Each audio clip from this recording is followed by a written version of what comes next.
Hello everyone, welcome back to the channel. Today we'll be talking about parallel and perpendicular lines. We are still under coordinate geometry, specifically straight line graphs. If you find this video useful, please subscribe to the channel for more content. So let's start. Let's start with parallel lines. For example, consider what we have here, right? Two parallel lines, this line and that line. Now, if two lines are parallel, then we mean that their gradients are equal, okay?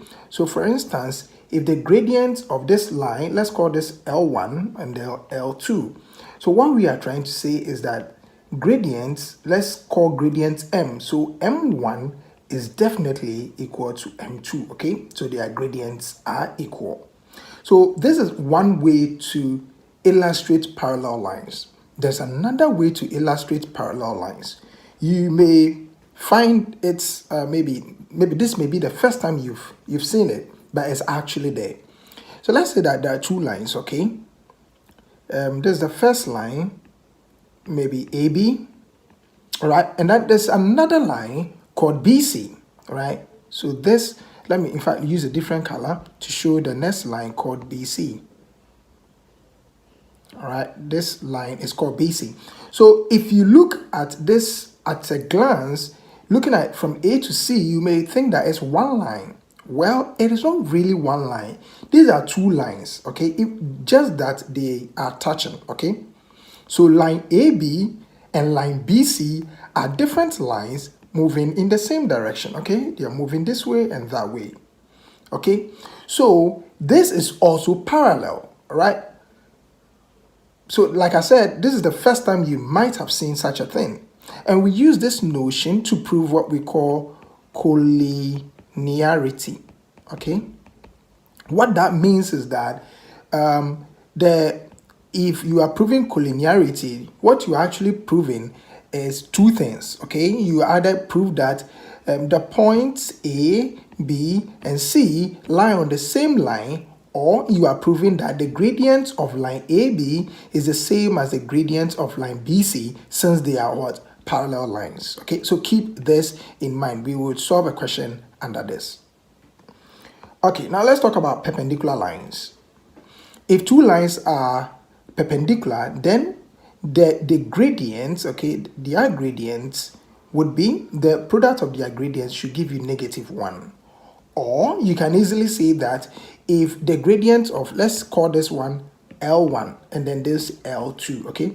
So the gradient of L1, in this case called M, if you know this gradient, then you can easily find the gradient of L2 or line 2 by just making it -1 over the gradient you found here. So for instance, if the gradient of line line 1 is say 2, then the gradient of line 2, you don't have to calculate it, you just write -1 over 2, okay?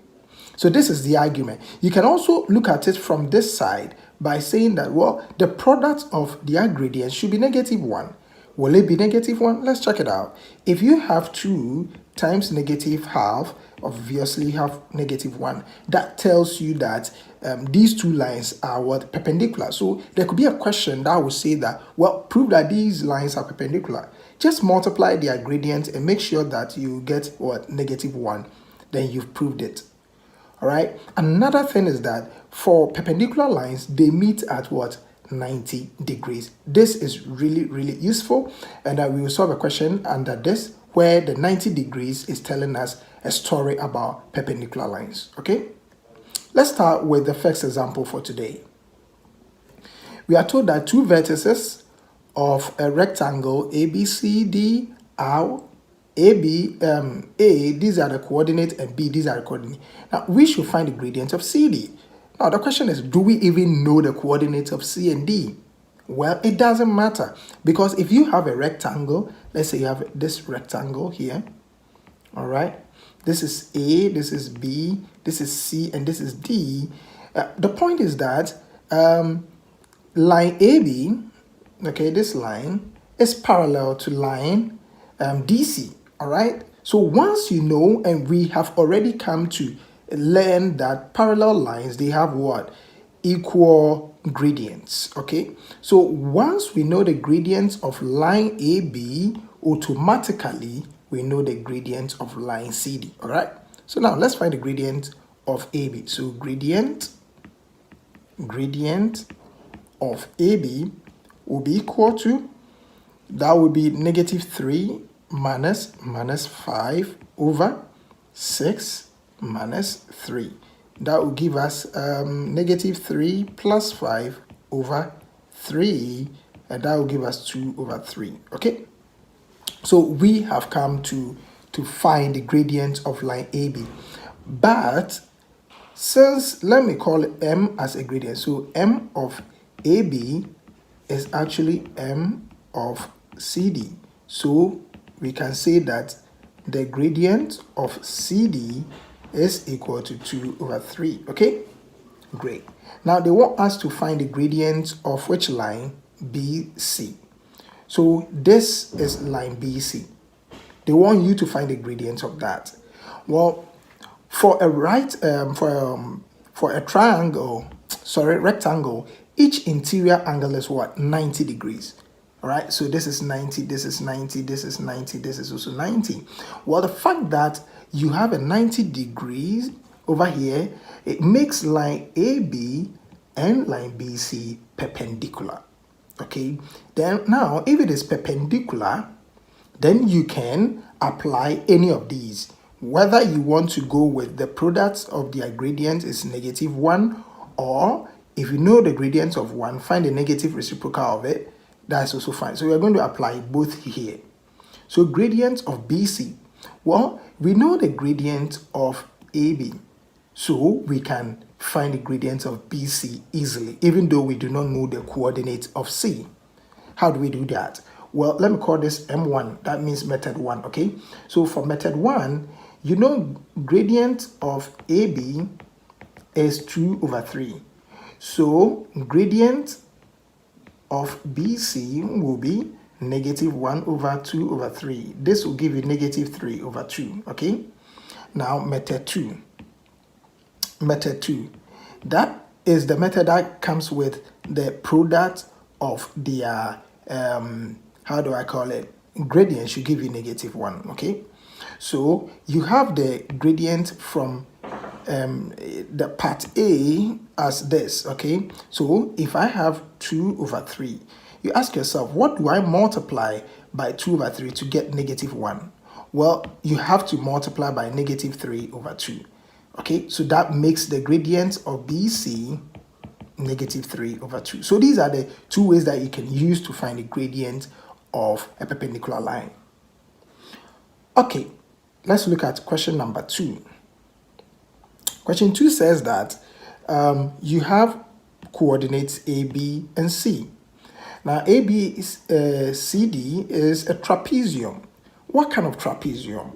Well, it says that AB is parallel to DC, and then the angle BAD is what? 90. Well, when you are given an angle, look at the middle letter. That is where this angle will be. Okay, now we should find the coordinates of D. All right, so first, try and get yourself a trapezium. Okay, now this trapezium is going to look like this.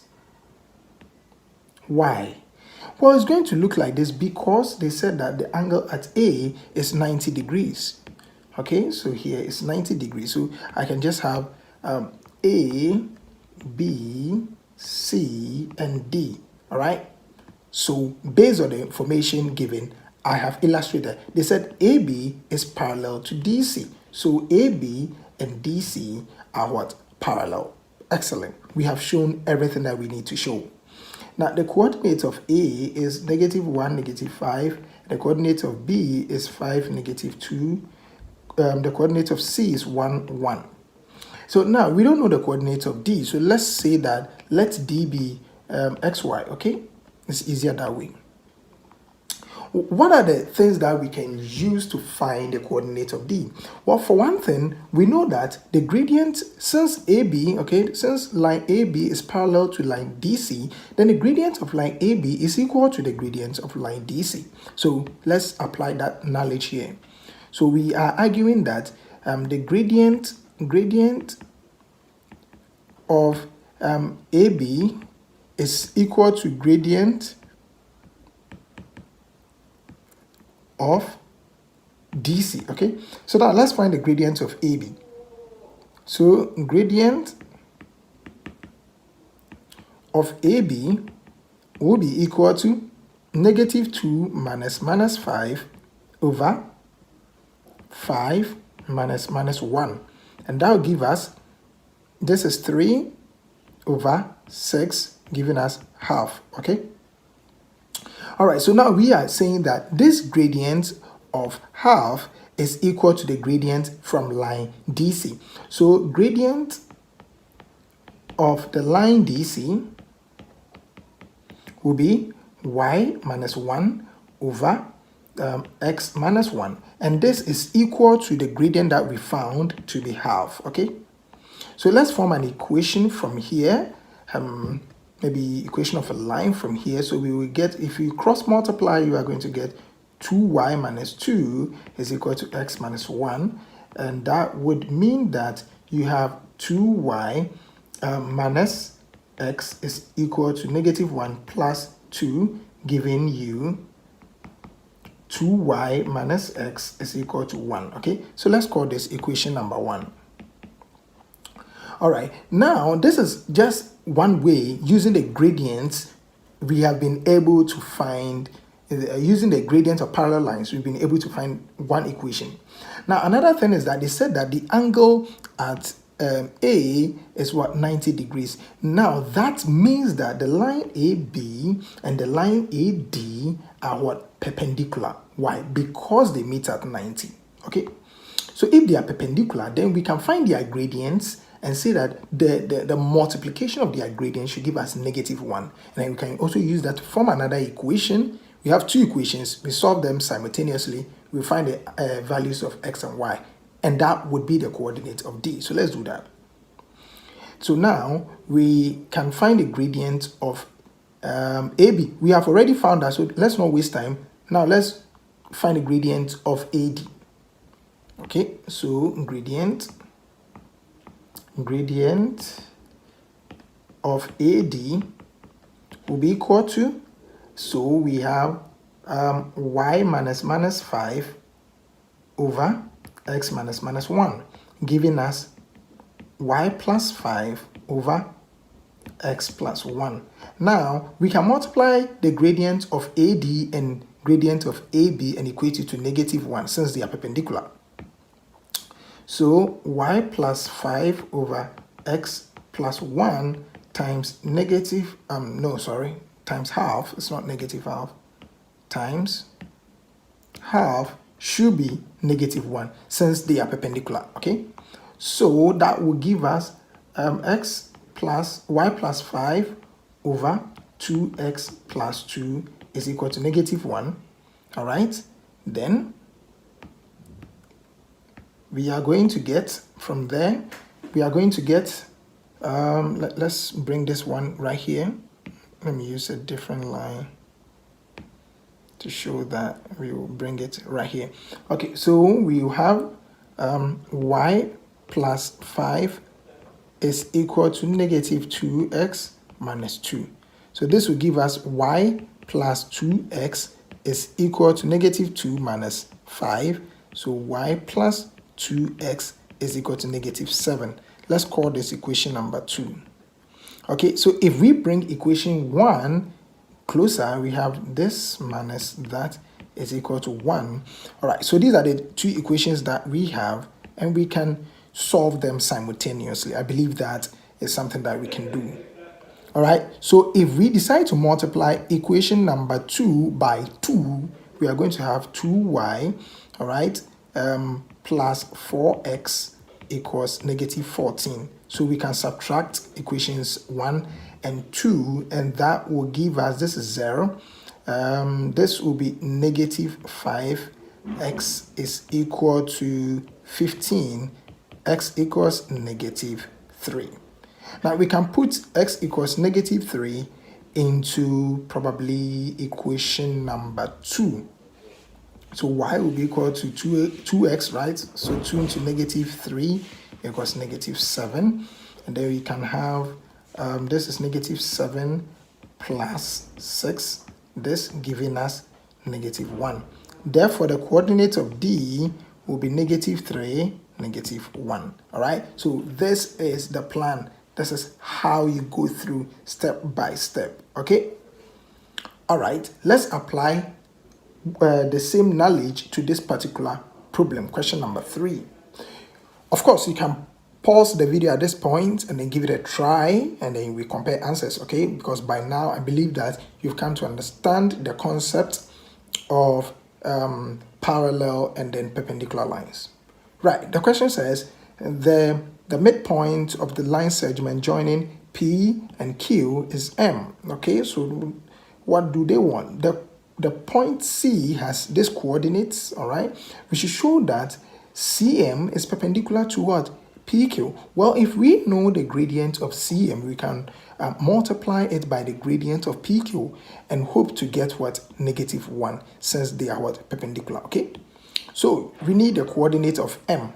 They said M is the midpoint of PQ. So M will be, sum the x values from P and Q. We have negative 2 plus 4, divide by 2, then take the y values, which is 3 plus negative 1, okay, and also divide by 2. That should give us, let me even go down, that should give us, this negative 2 plus 4 is what? 2, right? Divide by 2, that's 1. And then we have 3 minus 1, 2, also divided by 2 is 1. Quite interesting that the midpoint is 1, 1. All right, now they said that C is a coordinate with this thing, okay? So CM, gradient, let's find gradient of CM will be equal to, we can have negative 2 minus 1 over negative 1 minus 1. This will give us negative 3 over negative 2, which is the same as 3 over 2, okay? All right, so now we have found the gradient of CM. Now the next thing we want to find is the gradient of PQ, okay? So gradient PQ. So let's get the coordinates for P and Q. So we can have negative 1 minus 3 over, so negative 1 minus 3 over 4 minus 2. 4 minus 2. That will give us negative 4 over 6, and that simplifies to negative 2 over 3. Okay, now the question said that we should show that CM, all right, is perpendicular to PQ. That means that the product of their gradients should give us negative 1. Let's do that. So we can say that the product of CM times the product of PQ should give us negative 1. Okay, what is the gradient of CM? That is 3 over 2, all right, right here. And then this is the gradient of the other one. So let's multiply that. And obviously you get negative 1, okay? Therefore, we have indeed shown that CM, all right, and then PQ are perpendicular lines. Let's look at our final example for today. The coordinates of 3 points are 1, 2, and 3. Now, find the value of K if A, B, C are what? Collinear.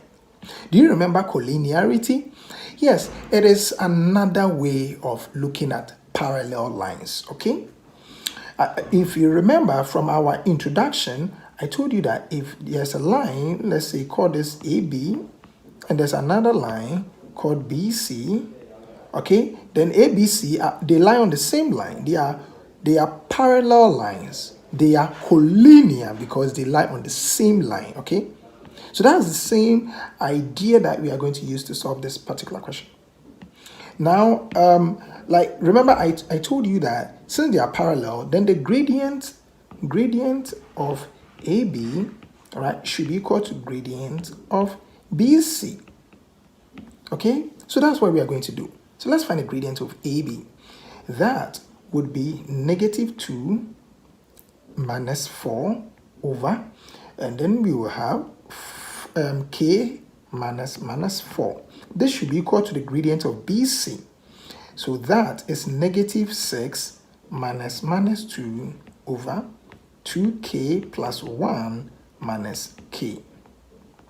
All right, so we will get negative 6 over k plus 4 is equal to negative 6 plus 2 over k plus 1, since 2k minus k is k. So we now have negative 6 k plus 4 is equal to negative 4 over k plus 1. So you can cross multiply, and then you are going to have negative 6 into k plus 1 is equal to negative 4 into k plus 4. All right? And now you can expand the brackets, and you are going to have negative 6k negative 6k, then minus 6, right? Yeah, is equal to negative 4k minus 16. All right, so we are going to have negative 6 plus 16 is equal to negative 4k plus 6k. This will give us positive 10 is equal to positive 2k. That means k is what? Is 5, okay? So this is the value of k, for which these coordinates are going to be what? Collinear, all right? So this is how you go about it. You are just proving that you are using the idea of collinearity, which also suggests parallel lines, to say that, well, since they are collinear, since they are parallel, then the gradient of AB should be equal to the gradient of BC, and from there you work throughout to get your value of K. So this is where we end with today's video. The next time we meet, we are going to discuss equations of straight line, okay? And then we come to see how to apply the concept to problems like we always do. Until we meet again, stay safe.